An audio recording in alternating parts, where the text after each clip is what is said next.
Hello, everybody, and welcome to this episode of Faith and Family First. I'm your host, Eva Andrade, and I'm here with my co-host, Marcus Oshiro, after a 29-year hiatus. No, it's been a while since we've been here. It's been a while. It's been like 4 weeks. I know, it's been a while. Yeah. Well, that's because our wonderful producer slash director slash editor got married, and so she was off hobnobbing on her honeymoon. And actually, this is a really good opportunity for us to make sure you stay tuned, because Marcus and I have got some real good things we're going to talk about today. Well, let's chat about that.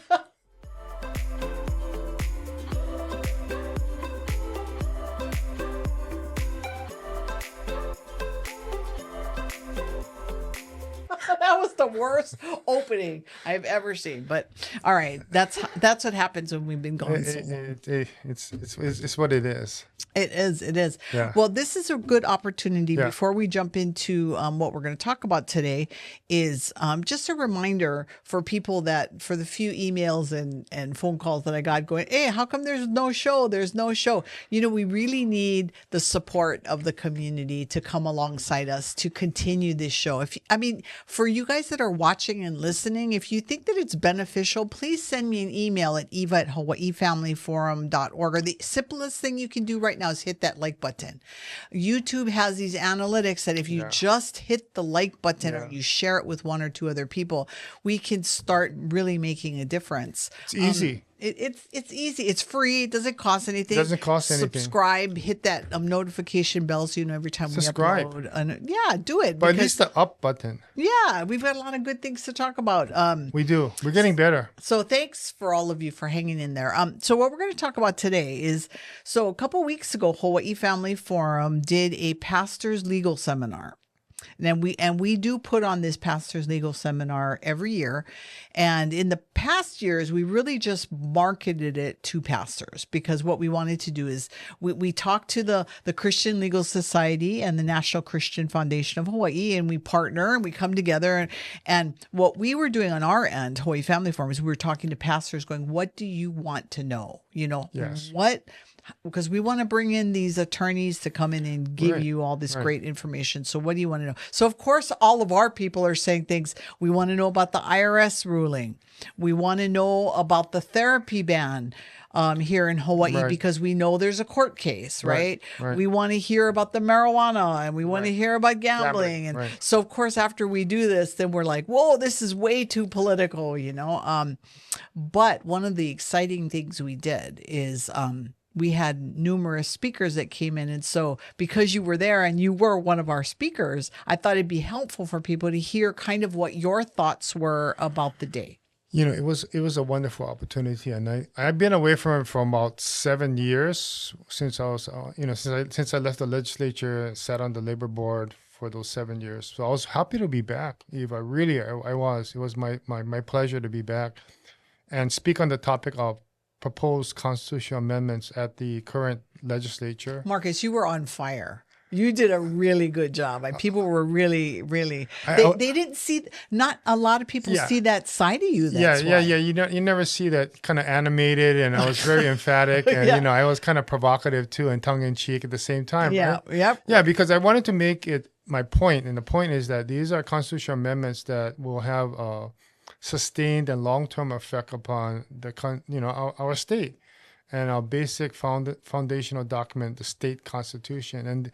And these are things that people need to know about. You know, people within the church, outside the church, the common man, common woman, they need to know about these things. That's why it was my pleasure to give you 25 minutes or 40 minutes of PowerPoint. That's right. No, but it was so good. And I mean, I was getting such good feedback. And I think what's really important about your talk especially is, and I love that you keep reminding everybody, and we're going to remind them again, and we're going to keep reminding them that it is easier to stop a constitutional amendment during the legislative process than it is once it goes onto the ballot to the people. I think you just said that it's easier to stop a constitutional amendment in the legislative session than after. Yes. Because I think I spoke to this. Yes, you did. Because momentum Yes, is you one did. thing. Momentum is one thing. And then there's a perception by the voters, constituents, that if my legislator supported the Constitution Amendment, it must be more good than bad, right? Well, and so it has legs. So the best time to weigh in is during the session itself. Well, and the third thing was, the more controversial it is, the more hesitant the politicians become. Right. And then hence, the media gets involved because it's controversial. And hence, the voters got to really think about it like, why is it so controversial? If it was so straightforward, no-brainer, you wouldn't hear about it. Well, I know because Hawaii Family Forum spent a lot of money in the 1998 constitutional amendment question. We spent a lot of money because if you remember, the yes meant no and the no meant yes. So we had to do a lot of education in the community. Yeah. And we were so excited that we got almost 70% of the vote at the time. But what scares me, Marcus, is, people tell me now, which, speak to this because I hear this all the time. Well, if we don't catch it in the legislative session, we can always just kill it when it's on the ballot. I mean, that's a true statement, but it's harder. Technically true, but in reality, next to impossible, because the historical record shows that most of the constitutional amendments that passed the legislature, going back 20 plus years, 78% of those that get to the voters through the ballot will be approved. Will be approved. And again, the whole idea of momentum, the measure having legs, it's running away, it's going. Right. Well, I loved it when the first time we talked about this on several shows ago. So if you guys want to see this, you got to go back to that show. But I love how you broke it down to numbers. What you said is, you're going to stop it with 75 people, or you're going to stop it with 230,000. Yeah, right. I mean, I would say that 75 is a little easier. 76. 76 is easier to 76 get to. trombones at the Great Parade. Yeah, it would be much easier. It's much easier. It's much easier. Right. Okay, so that's good. Another topic that we talked about would be, okay, so what I love is so all of them were attorneys except one. We had a psychologist, Dr. Hale Akamine. And everybody loves his talk. It's Hale talk. or is it Hal? It's Hale. Okay, I was reading it Hal. Oh, what? Was there a typo? No, I was reading it as Hal. Oh gosh, okay. I was thinking, man, after all the work I did I'm from Waihawa, come on. Oh, that's right. You in grad? Where you in grad? The best public high school. The best public high school in Waihawa. Lelehua High School. Lelehua High Mighty School. Mule. Oh my God, that's hilarious. Okay, so what Hale did, which was really good, and he was the first speaker, and he broke down the development of an adolescent brain. Yeah. And he did such a good job. People love this. Yeah. They love this a lot. But it was a real good foundational talk because it tied right into your talk about the marijuana and the gambling. Because if we get these kids when they're young and we get them addicted, whether it's to gambling or to marijuana, we're going to have a customer for life. Yeah, so way back when the legislature was still prior to 2016, when they legalized medical marijuana, also known as marijuana, one of the fears and concerns that was raised, through the smart approaches to marijuana was that the developing youth brain, male and female, up until the age of 25, the frontal cortex is not fully established at that time. So that means that they're most prone and susceptible to learning and embedding and developing habits, also known as addictions, in the young person's brain. And that's what they're finding out today, right? Wall Street Journal, New York Times, absolutely, MSNBC. They're coming out with these reports on Harvard, Stanford, they're coming out with these reports today. American, New England Journal of Medicine. They're coming out today. Confirming that. So when Dr. Akamine mentioned that at the onset, I said, wow, that guy, he is right on. Because the same effect for the developing brain is the same threat for gaming. online sports Yes. betting, right? Yeah. Casino in your hand, 24/7. That's Yeah. being pushed right now by the state legislature. So that's fact. That's science. That's biology. You know what I mean? And he was out there, being the watchman on the tower, right? Yep. Warning us, right? Yep. And I love that. And I know that there's going to be some of you listening and watching to go, wow, we didn't know about this. Why didn't we get to go? Well, you have to sign up to get Hawaii Family Forum Z-News. And if you do that, then you're going to know when we do these kind of things. So if you're not signed up, go to hawaiifamilyforum.org and sign up to get our notices. And then you'll know every time we put on these because Hawaii Family Forum, sure, we are at the legislature. We do fight at the legislature on legislative issues. But our bigger issue is education, which is why we do this show. Yeah, and that's why we got to get ready to get on the road again. We got to get out there. And, we do. Hit the streets. We got to get out there to the community, make ourselves available. And I did extend the invitation to any and all who are attending. Right? Yep, you did. We are available. Right? We'll go out there and talk about these matters in greater detail. Right? Yep, and these PowerPoints that y'all put together are so well. First of all, they're entertaining, so people are not going to be bored. Because that's the other thing. Is like, another workshop. Yeah, I'm going to fall asleep. I promise you that none of the speakers we had at our pastors' legal system made anybody sleep. No.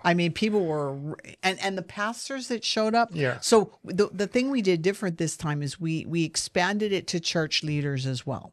And so, of course, we had a few more people there. But the pastors that showed up, they're like, why aren't all pastors coming to this? And, pastors are busy. I get it, right? But when we do this again, it's really important that people make time to come out and see it. Well, maybe we need to have better door prizes. Oh, yeah. I threw together some. Well, there was some pretty good stuff, man. Well, and you had to be present to win. You had to be, and we did it at the end so that people wouldn't do. But you're right. I do think that is something we could get excited. I think we could have threw in maybe a couple of foot massages. Well, I'll donate that. You know what the best thing was, serious, that I gave away was the 2 last Faith and a Triple F podcast, Faith and Family First cups that we had made when Jim was here. Oh, the exclusive. They were exclusive. One of a kind. What they will never be Collector's made edition. again. Those are collector's You gave items. them away? Yeah, because you and I are going to create new ones. Oh, that's right. Okay. Jim. We have to say goodbye to Jim Hochberg. Bye, Jim. Bye, Jim. Thank you. And hello, Marcus. Hi, Marcus. Bye, Jim. Hello, Marcus. So that's good. So, all right. Anyway, so the next speaker after, so then we had Hale, and then we had prosecutor. Yes, we had Steve Alm came up, and he really got into the nitty gritty about gambling and marijuana. And the thing about Steve is he just throws the facts out there. He was good. He put everything out there, and to have our Honolulu prosecutor be one of the speakers was a huge blessing for us. Yeah, 13th largest city in the country. Our own prosecutor, who was a federal prosecutor for the District of Hawaii, who was also a judge, circuit court judge, who's also the creator of the famous drug court, where he went through all over the United States talking about the drug court and the success of it, the diversion program. That's all because of prosecutor Steve Alm. Yeah, amazing guy. Extraordinary prosecutor, but also administrator and also jurist. And the 2025 recipient of the Hawaii Family Forum Friend of the Family Award. That's right. Because he is a total... At the event, I said he had won the Francis Oda Legacy Award, but that was Bishop Larry Silver that won that award. But Steve Alm was our 2025 recipient Friend of the Family Award. None more deserving. Because in and out of season, off and on the plate, he is always in game. I tell you, that guy... I worked under him when I was just starting off. He was already in the felony prosecution division doing the murder trials, the big drug trials, up there. I was just at the district court level, But we always looked up to Steve. He is a prosecutor's prosecutor. Yep. And I know the other side that wants marijuana and the ones that want gambling, they roll their eyes, because they know already what he's going to talk about. But the thing is that, like, I take what Steve says very seriously because he's walked the walk and he's talked the talk. Well, So he sees it. He sees it up Yeah. personal and Yeah. close, right? He sees the effects of it, the crime on our streets, the gambling halls that exist today. He sees the effects upon the families, the young people, So he wants to prevent that. And that's where he comes from. That's where his heart comes from. yeah. And he has the facts, he has the Yeah. figure, he has the knowledge, and he Yep. knows the law. Yep. So, And he says, keep Hawaii. That's his favorite thing. And it is true. And There no is gamble aloha. No gamble. Right. There's a group now there's Christine Autoza'a that's putting together a group that's anti-gambling. And so, hi, Christine. There's a lot of Hi, people Christine. doing some good work to keep Hawaii in this beautiful place that you and I live and breathe every day.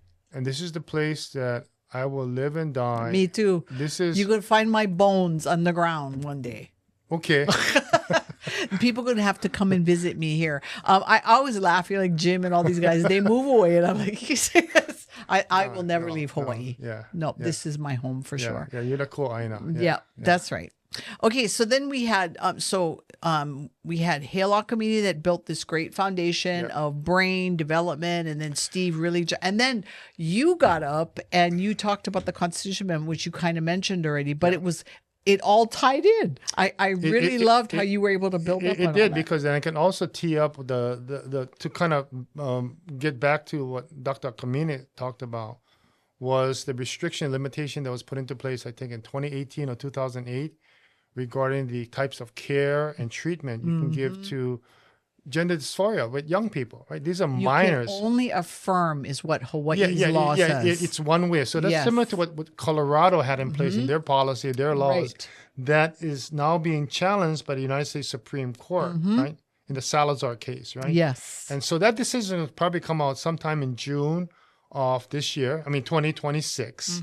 And that decision will probably affect I think 23 or 24 states that have similar policies in place where you can only speak to one side of the discussion with a youth of supporting, their thinking or belief, and I think will have an effect upon Hawaii's policy right now. It really will, because this is what when we were fighting at the Capitol, and I was one of the few people that was actually testifying in opposition at the Capitol. I remember that what we were trying to address is, remember, we're addressing people that have unwanted sexual attraction to people of the same sex. Right. So we're not talking about the person that's out and proud and all of those people. Right. We're talking about there are people that experience this because of horrendous sexual abuse that they might experience as a child, and then when they get to adolescence, let's right? focus in. These are minors. We're These not are talking about minors. adults. Yes. We're talking about minors, We're right? talking about Who are going through minors. this problem, Yes. puberty Yeah. and So hormone what- changes. So what happens if you have a kid, right, that has gone through all this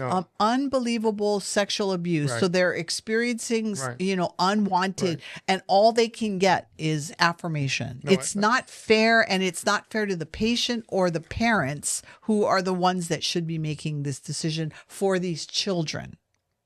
That's what we're talking about. That's right.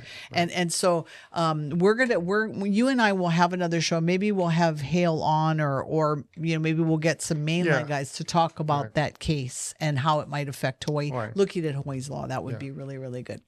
So then we had attorney Brad Dacus, who talked about the IRS ruling. Yeah.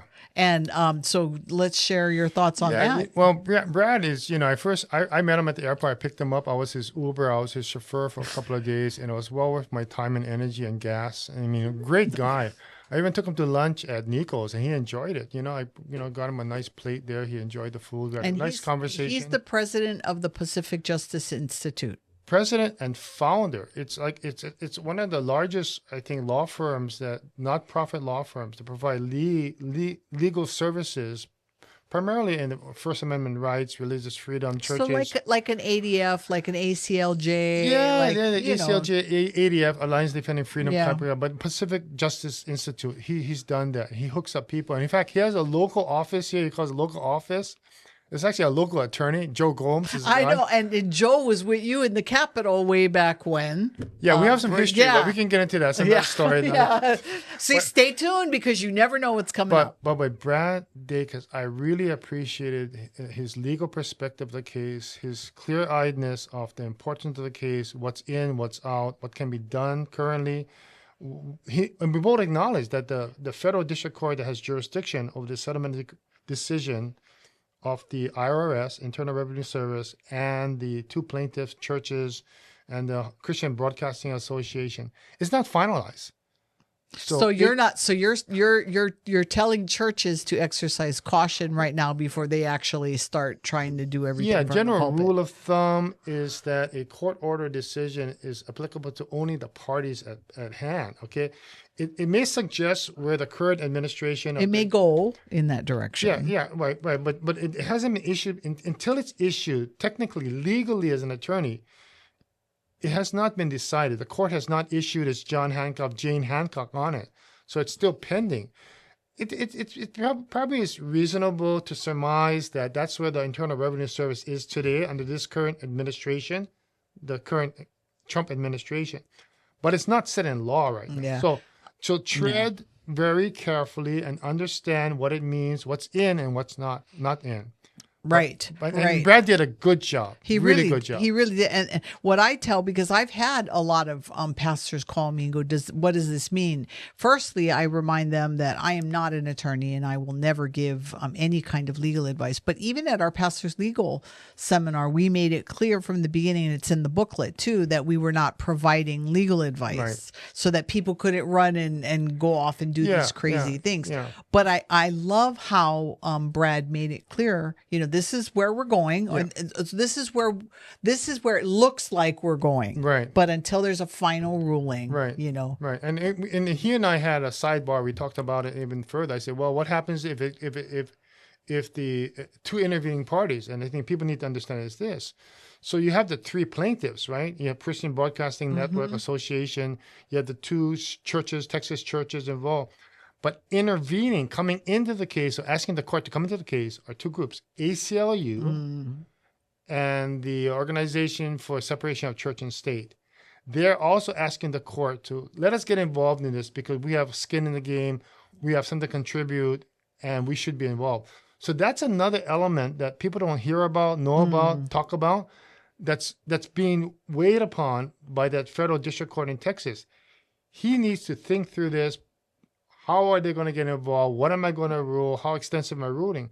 Because it's only one side, one part of the Internal Revenue Service, IRS 501c3 for churches, right? But it's also not for profit organizations. Yeah, like Hawaii Family Farm, we're a 501c3, but that ruling doesn't affect us. Yes, yeah. So there's a whole bunch of organizations also maybe affected. Well, could it though? Like, once the Supreme Court actually hashes it out, could they expand it to all 501c3s, or do you think it's going to narrowly? At this point in time, my guess would be that it's a narrow decision, just the way it is right now. With churches. And it's going to be a while because it's going to be from the federal district court in Texas. Right. And if there's an appeal from it, it'll go to one of the appellate courts in that jurisdiction. And then depending upon whether or not the certiorari request is granted by the Supreme Court, it goes to the Supreme Court. But we don't know. That's all speculation right now. But all we know is what we know right now and where we think it's going and where we think the current IRS is interpreting the Johnson Amendment.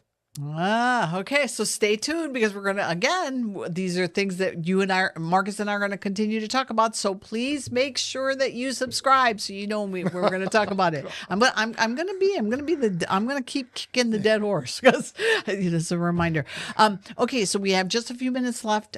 There were two more speakers. There was Brad Kerr from Americans United for Life, and he did a really good job of kind of like going on all the life issues across the nation and things that have come up and kind of bringing us up to speed. So we really appreciate that Brad came down.